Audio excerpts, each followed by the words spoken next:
guys, welcome back to another video, and today we're going to be talking about How to Win Friends and Influence People by Dale Carnegie, kind of a book review type deal, like I did many months ago when I was first starting this channel with 7 Habits of Highly Effective Teens.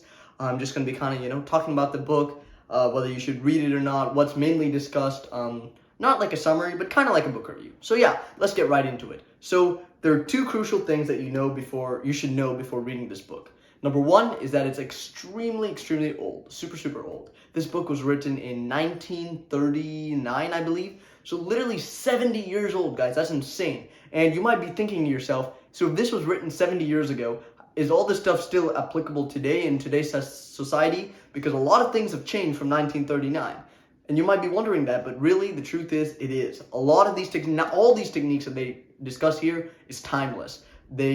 What worked back then works now and will work in the future. This stuff is really good even though it's old. I have a revised edition which has been updated a little bit, but because of that oldness because of how old it was when it was written, you're gonna find a little bit of that rubbing off in its writing tone and characters and stuff that it uses. At some point you'll feel like it feels a little old, but just needed to say that because, get that out of the way. Number 2 is it's full of examples. And when I mean examples, the entire book is example after example after example.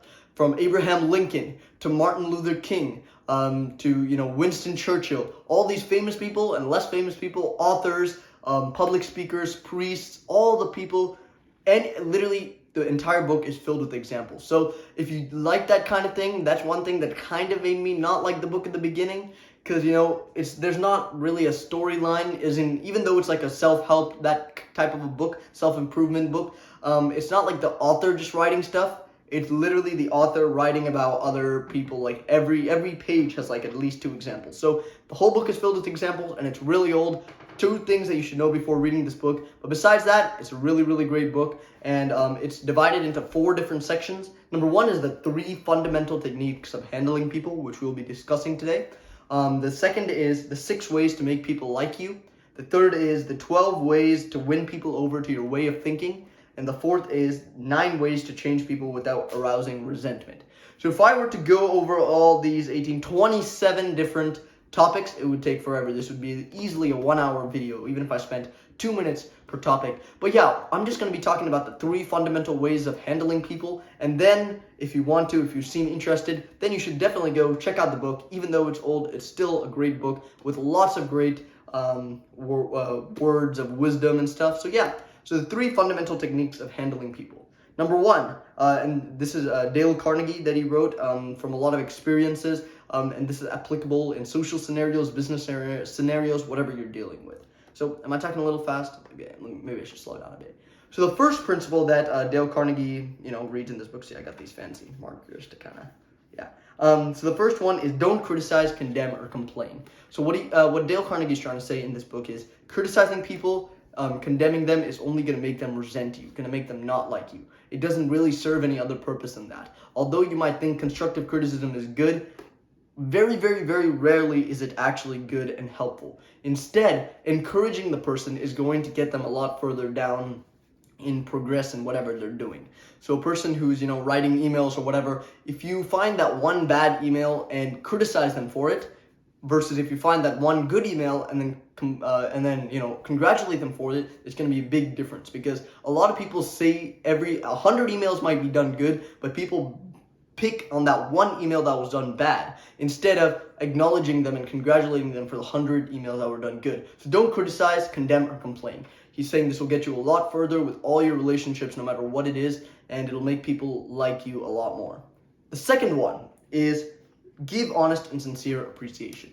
Nobody likes flattery. Nobody likes you to just throw out, words of, and just say how great they are without really meaning so. It comes off as insincere and kind of fake. So you want to give honest and sincere appreciation. Every little thing you should look out for and give appreciation, no matter who it is. Whether it's your friend or coworker or spouse or whoever it is, Dale Carnegie says it's very important to give people honest appreciation. And the third and final one is arouse in the other person an eager want. So yeah, the wording is a little bit old, but basically what that means is, what that means by arouse an eager want in other people is make the other person want to do it. If you are telling the other person, if you're bossing around the other person, 5 minutes we're ready? Okay. All right, time's going fast. So basically, if you want the other person to do something, you're gonna have to make them want to do it themselves. Bossing people around, telling people to do this, do this, do this, is literally just going to make them like think of you as a boss rather than somebody who is, trying to, help them out and let them do what they want. So always let the other person do kind of what they want. Even if it's what you want, make them think the idea is theirs even when it's yours, but make them want to do it, and they're going to be 100 times more happier in doing it, are going to deliver better product and results and all those things, and are really going to like you more. So concluding with those are the 3 fundamental techniques in handling people. Now, like I said, there's 27 other principles that are discussed in this book. If you seem interested by this so far, you should probably stop this video or finish the video and then go get this book for yourself and read it. I think you'll enjoy it. But I just want to go over some of the quick principles that out of those 27 that I really found standing out. One of them is throw down a challenge. So it's saying, especially in boring work and monotonous work, a lot of people get bored very, very easily, including me.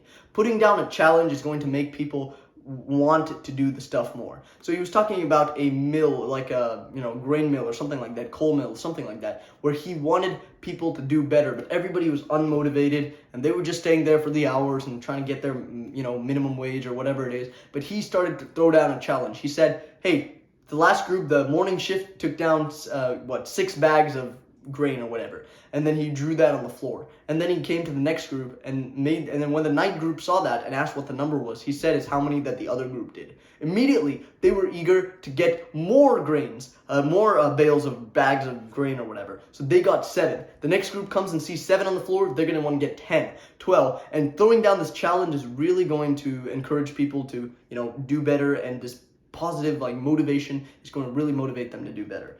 Another one principle that I said is, let's see.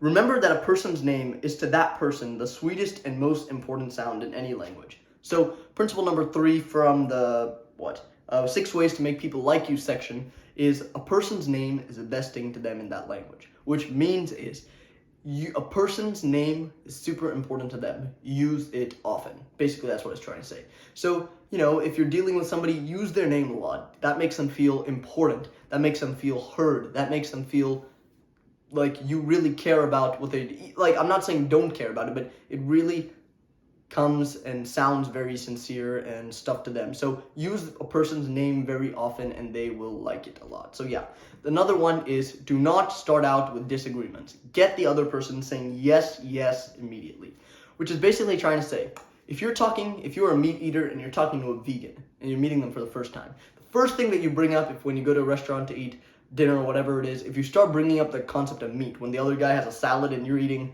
a nice piece of steak, if you bring up that meat eating as, a thing that, meat tastes so good that you should really try some, that is going to cause resentment immediately.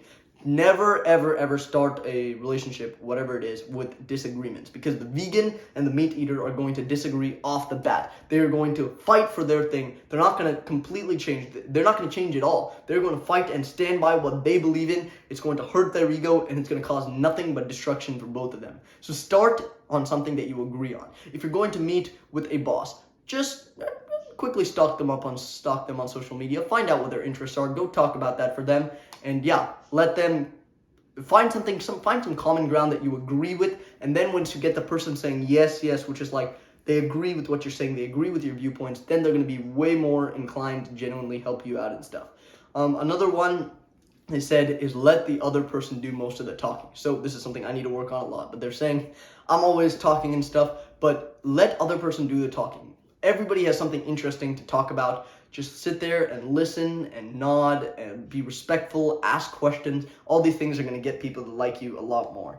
Now we got time for one more. Let's see. Okay.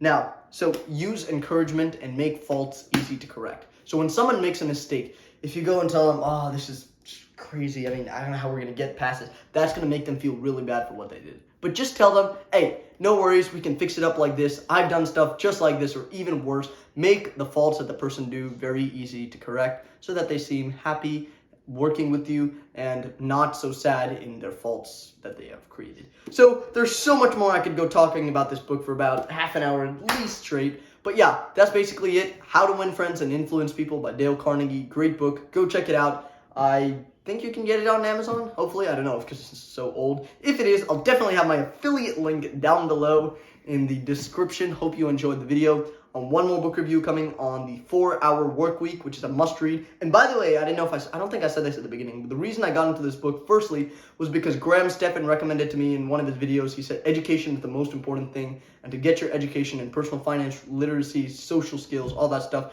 you got to read 3 books, which is 4-Hour Workweek, How to Win Friends and Influence People, and Think and Grow Rich. Immediately, I went and got these books, started knocking them out one by one. So basically, that's where I got this from. The idea to read this book. But yeah, I'll put the link down below. Hope you enjoyed the video, and I will see you next time. Bye.